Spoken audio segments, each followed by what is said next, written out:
5 సంవత్సరాలు అమరావతి రాజధాని అని చెప్పి చేయకుండా జగన్మోహన్ రెడ్డి రాజధాని లేకుండా చేసిన వ్యక్తి ఈ రోజు రైతుల గురించి నేను మాట్లాడడానికి వస్తున్నానంటే నమ్మచ్చా?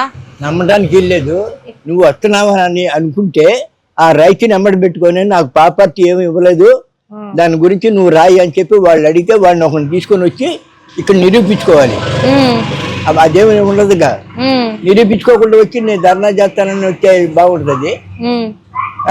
ప్రజల్ని అటు అటు ఇటు 5 సంవత్సరాలు ఏం చేయకుండా పోయి 3 రాజధానులు అన్నాడు, నేను సపోర్ట్ ఇస్తానన్నాడు, 50 ఎకరం ఉండాలన్నాడు, 100 ఎకరం ఉండాలన్నాడు, ఆఖరికి వెనక్కి తిరిగి 3 రాజధానులు అన్నాడు, తిరిగి వెనక్కి తిరిగిపోయాడు.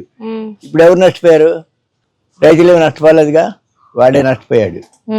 పదవి పోయి అన్ని పోయి మరి అప్పుడు ఏం చేయాలి? కాడు ఈ రకంగా పొలాలను పెడితే అభివృద్ధిలోకి వద్దాం మేము అని చెప్పి వాడి ఆలోచన. ఇప్పుడు పొలాలు పెడుతున్నాడు జగన్. మరి అంతేగా. మరి నువ్వు ఆడి కాగితం తీసుకొని ప్రాపర్టీ తీసుకొని నాకు రైతుకుల డబ్బులు రాలేదండి, మీరు ఇవ్వలేదు ముఖ్యమంత్రి గారు అని చెప్పి వాడిని ఎమ్మడి పెట్టుకొని ఒక 5గురినో 10 మందినో తీసుకొని ఎమ్మడి తీసుకొని రావాలి. తీసుకొని వచ్చి అక్కడ నిరూపించుకో నుంచొని, అప్పుడు నీకు బలం పెరిగిద్ది. వాళ్ళు తీసుకురాకుండా చేయకుండా నిరూపించకుండా చూస్తే నీకు బలం పెరగమంటే ఏం పెరిగిద్ది? మరి ఎలా ఉంది ఇప్పుడు చంద్రబాబు గారి కూటమి ప్రభుత్వం పరిపాలన ఎలా ఉంది? అమరావతి రాజధాని అభివృద్ధి కార్యక్రమం, అమరావతి రాజధాని ఎలా ఉంది? పనులు ఎలా వెళ్తున్నాయి? పనులు బాగానే జరుగుతున్నాయి. మరి జగన్ పనులు అవ్వట్లేదు, ఏం లేదని ఎందుకు అంటున్నాడు? చెప్తాడు. ఎందుకంటే మరి బురద చల్లితే గానీ పేరు రాదుగా. పైన బురద చల్లితే గానీ ఇటు పైకి లెగుతాడుగా, కింద బురద చల్లికినోడు కిందకు పోతాడు. అందుకని ఆ బురద పైన ఈడికి వచ్చిద్దని ఈడి పైకి వస్తాడని చెప్తాడు. నా పేరు దండమూడి శ్రీహరిరావు. నేను రాజధానిలో గ్రామంలో ఒక రైతుని. ఇవాళ జరిగిన సిచ్యువేషన్ ఏంటంటే వైసీపీ నాయకులు వచ్చారు. ఆ నాయకులు వచ్చేటప్పుడు మేము అక్కడ అడ్డుకున్నాం. మీరు ఆ అభివృద్ధికి నిరోధకులు, రాజధాని ఇక్కడ కాదు శ్మశానం అన్నారు, 3 రాజధానులు అన్నారు, ఇప్పుడు మావిగాని అంటున్నారు. జై అమరావతి అంటే రమ్మన్నాం. జై అమరావతి అని రమ్మంటే వాళ్ళు జై అమరావతి అన్నారు. రాజధానికి మేము వ్యతిరేకం అంటున్నారు. రాజధాని వ్యతిరేకం అన్నప్పుడు మీకేం పని, ఇక్కడ రావాల్సిన అవసరం లేదన్నాం. వాళ్ళు ఎందుకు వస్తున్నారు? ప్రపంచ బ్యాంకు నిధులు, వచ్చే పెట్టుబడులు, వచ్చే పారిశ్రామికవేత్తలు వచ్చే వాళ్ళని అడ్డుకోవడానికి, వాళ్ళని వెనక పంపించడానికి. పోయినసారి అదే జరిగింది కదా. ఇచ్చిన కాంట్రాక్ట్లు మొత్తం వెనక్కి వెళ్ళిపోయినాయి. వాళ్ళ బిల్లులు ఇవ్వాల, వాళ్ళ లాస్ అయిపోయారు, వాళ్ళ మెటీరియల్ దొంగతనం చేసేసారు.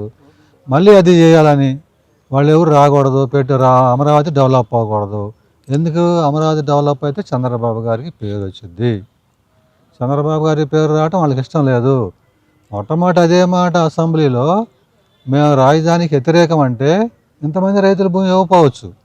నువ్వు కూడా ప్రతిపక్షంలో ఉన్నప్పుడు ఏం చెప్పావు? 2014లో నేనున్నాను, ఇక్కడ 30,000 ఎకరం కావాలి, రాజధాని లేదు, 3 రాష్ట్రాల మధ్య చిచ్చు పెడతాం బాగోదు, అందుకే నేను ఇక్కడ ఒప్పుకుంటున్నా, ఇక్కడ కనీసం 30,000 ఎకరాల పై చిలుకు కావాలి అన్నావుగా. అని అధికారంలో రాగానే 3 రాజధానులు అన్నావు. అంటే అప్పుడేమో ప్రాంతాల మధ్య చిచ్చు పెట్టకూడదు అన్నావు, వచ్చినాకేమో ప్రాంతాల మధ్య చిచ్చు పెట్టావు. రాజధాని రైతులు కడుపులో కాళ్ళు పెట్టి తన్నావు. ఏ రోజైనా రాజధాని రైతులను పరామర్శించావా? బాధలు అడిగావా?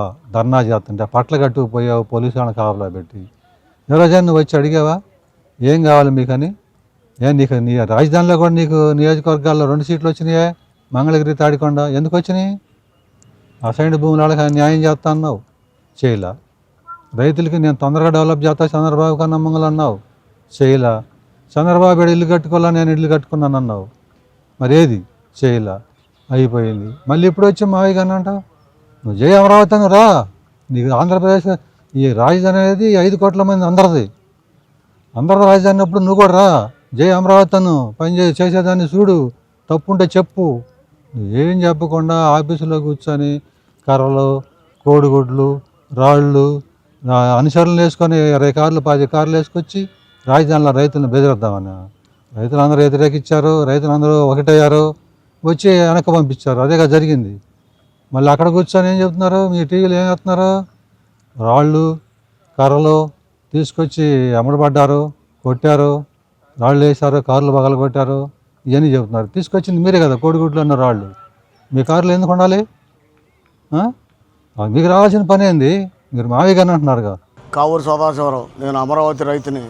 ఈరోజు మేము వాళ్ళు పొలాలు ఇవ్వాలి 10% మందిని వేసుకొని ఊళ్ళోకి వచ్చి పెనమాక ఉండవల్లి తిరిగి రాజధాని రైతులు కూడా వ్యతిరేకం అని చెప్పి నినాద కాన్సెప్ట్ తోటి వచ్చి తిరగాలని చెప్పి ఇది చేశారు. మాకు తెలిసి ఊళ్ళో నుంచి రైతులు వెళ్ళి అడ్డుకుంటే మా మీద తిరగబట్టడానికి రౌడీలను కూడా తీసుకొని వచ్చారు కొన్ని కారుల్లో. ఇది ఎంతవరకు సమంజసం? రైతులకి మధ్యలో తగాదా పెట్టడానికి పూనుకున్నాడు. ఇవాళ ఏదో వాళ్ళ ప్రతినిధులను పంపించి మాట్లాడి ఇచ్చేస్తే రేపు జగన్మోహన్ రెడ్డి వచ్చి నేను ఇది చేశానని చెప్పుకోవడం కోసం నాటకాలు ఆడుతూ ఉన్నాడు. ఏ నాటకాలు ఆడినా రైతులు నమ్మే స్టేజ్లో లేరు. అధికారంలో 5 సంవత్సరాలు ఉన్నా ఈ ఎడారి అన్నాడు, శ్మశానం అన్నాడు, ఇక్కడ పందులు తిరుగుతూ మునిగిపోతున్నాడు. 5 సంవత్సరాలు పరిపాలన చేసిన తర్వాత ఎక్కడ మునిగిందనేది ఆయన చూసుకోవాలి. జనానికి ఏదో కబుర్లు చెప్పి మభ్యపెట్టడానికి చూస్తున్నాడు. ఏదో మావిగాన అని చెప్పి ఇప్పుడు మునుపేమో 3 రాజధానులు అన్నాడు, ఇప్పుడేమో మావిగాన ఏదో మావిడి తాండ్ర అన్నట్టు చెప్తున్నాడు. మరి మావిగాన అంటే మరి ఆయన ఏ భాషలో చెప్తున్నాడో అర్థం కావట్లేదు. మనం అంతా తెలుగు వాళ్ళమే. నువ్వు తెలుగుదేశం ఆంధ్రలోనే పుట్టినాడివే కదా, మరి ఏ దేశం నుంచి దిగుమతి అయినాడివి కాదు కదా. మరి అటువంటిప్పుడు మావిగానని అనాల్సిన పని ఏంటి? నువ్వేదో ఇక్కడ జరుగుతుంది చెప్పొచ్చుగా. అటువంటి చెప్పడానికి ఏమో నీకు నోరు రాదు. ఎదటోళ్ళ మీద మాత్రం అట్ట చేస్తున్నారని నిందలేయడానికి మాత్రం పనికి వస్తావు. ఉంటేనేమో తాడేపల్లి ప్యాలెస్లో ఉంటావు, లేకపోతే బెంగళూరు వెళ్తావు. నీకు ఇక్కడ ఈ విషయాలు ఏం తెలుస్తున్నాయి? నువ్వు అధికారంలో ఉన్నప్పుడు ధర్నాలు చేస్తున్న రైతుల్ని కూడా పట్టలు కప్పుకొని ఇది చేసి వెళ్ళిపోయినాడివి. నువ్వు ఇప్పుడు రాజధాని గురించి అట్లా ఇట్లా అని చెప్పి మాట్లాడే హక్కు నీకు అసలు లేదు. అమరావతి రాజధానికి వ్యతిరేకమైన వాడివి. నువ్వు ఊళ్ళల్లో ఏమని పర్యటన చేస్తావు? వచ్చారు మా రైతులు ఎదురు తిరిగేటప్పటికి ఆ రౌడీలని వదలాలని చెప్పి చూశారు. ఈ జనం ఎక్కువ ఉండేటప్పటికి మెదలకుండా వెళ్ళిపోయారు. వాళ్ళే పగల కొట్టుకొని రైతుల మీద నెడుతున్నారు. అది వాళ్ళ తత్వం. ఎదటోళ్ళ మీద బురద చల్లటమే వాళ్ళ పని. అమరావతి అభివృద్ధికి ఫ్యాక్టరీలు వస్తున్నాయి, క్యాంటమ్ వాలీలు వస్తున్నాయి, ఇవన్నీ వస్తుంటే వాళ్ళకి కన్ను కొడుతుంది. ఆ అభివృద్ధి అడ్డుకోవడానికి కోర్టులో కేసులు వేసి ఇది చేస్తూ ఉన్నారు. ఏదో విధంగా అభివృద్ధి జరగకుండా చూడాలని వాళ్ళ ధ్యేయం. నా పేరు ఉయ్యూరు శ్రీనిబాబు, మాది పెనుమాక గ్రామం. ఈరోజు ఉదయం పూట మరి రాజధానిలో జరుగుతున్నటువంటి అభివృద్ధిని అడ్డుకోవడానికి వైసీపీ పార్టీ నాయకులు ఈరోజు పచ్చని రాజధానిలో పెట్టుబడులను ఆపడానికి వాళ్ళ యొక్క రాజకీయ లబ్ధి కోసం ఈరోజు రాజధానిలోకి ఇక్కడికి అడుగుపెట్టి రాజధానిని కుంపట పెట్టాలని చూశారు, రాజధాని నాశనం చేయాలని చూశారు. దాన్ని రైతు కూలీల తరపున ఈ రైతు యొక్క కౌలు పనిచేసుకునే కూలీలు అందరూ కూడా తిరగబడి ఆ వైసీపీ నాయకుల్ని తరిమి వైసీపీ నాయకులు ఈరోజు అనుకున్నటువంటి వాళ్ళ వ్యూహాన్ని తిప్పికొట్టాం గట్టిగా. ఈరోజు అమరావతి దేదీప్యమానంగా విరాజిల్లుతోంది. మరి రాబోయే రోజుల్లో పెట్టుబడులన్నీ ఆకర్షించడానికి మరి కూటమి ప్రభుత్వం కృషి చేస్తూ ఉంటే ఇది గిట్టని జగన్మోహన్ రెడ్డి రాజధాని పెట్టుబడులని రానికుండా చేయడానికి అడ్డుకోవడానికి ఇట్లాంటి కార్యక్రమాలకు పూనుకున్నాడు. రాబోయే రోజులు ఇట్లాంటి కనుక చేస్తే మట్టికి గట్టిగా తిప్పికొడతామని చెప్పేసి ఈ సందర్భంగా తెలియజేసుకుంటా ఉన్నాను.